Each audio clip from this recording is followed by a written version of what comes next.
بسم اللہ الرحمن الرحیم۔ رسول اللہ صلی اللہ علیہ وسلم نے تربیت ہی ایسے دی تھی۔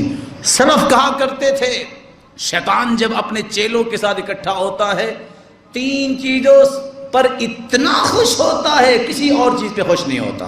وہ کون سا؟ اذا اجتمع ابلیس وجنودہ لم يفرحوا بشيء كفرحهم بثلاثة اشیاء مؤمن قتل مؤمنا۔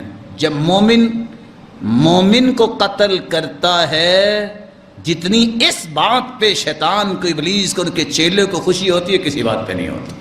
وَرَجُلٌ يَمُوتُ عَلَى الْكُفْرِ، دوسرا وہ شخص جو کفر کی حالت میں مر جاتا ہے، اور تیسرا وہ شخص وَقَلْبٌ فِيهِ خَوْفُ الْفَقْرِ، جس دل کے اندر فقیری کا خوف آ جائے کہیں میں بھوکا نہ مر جاؤں۔ ہو سکتا ہے تیرے رب نے ذمہ داری اٹھائی اور تم فکر کر رہے ہو کہ میں بھوکا مر جاؤں؟ جس دل میں یہ آ جائے جتنا شیطان اس بندے سے راضی ہوتا ہے کسی سے نہیں ہوتا۔ آج دنیا کے سارے معاملے اس فقیری کے ڈر سے ہو رہے ہیں۔ کوئی دین کو اختیار نہیں کرتا تو اس نظریے سے کہ میری بیٹی بھوکی مر جائے گی، میرے بیٹے کا صحیح استقبال نہیں ہوگا۔ سب کے سب دنیا کی لالچ اور طمع میں اپنے آپ کو برباد کر رہے ہیں، اور شیطان سب سے زیادہ خوش اس بات پہ ہوتا ہے۔ رسول اللہ صلی اللہ علیہ وسلم نے سچ فرمایا۔ اثر کی روایت ہے، اللہ رب العزت فرماتے یا ابن آدم خلقتک لنفسی فلا تلعب، میں نے تجھے عبادت کے لیے پیدا کیا، تم نے کھیل اور کود میں زندگی گزار دی۔ وتکفلت برزقک فلا تتعب، میں نے جب تیرے رزق کی کفالت لے لی ہے اور روتے کیوں ہو؟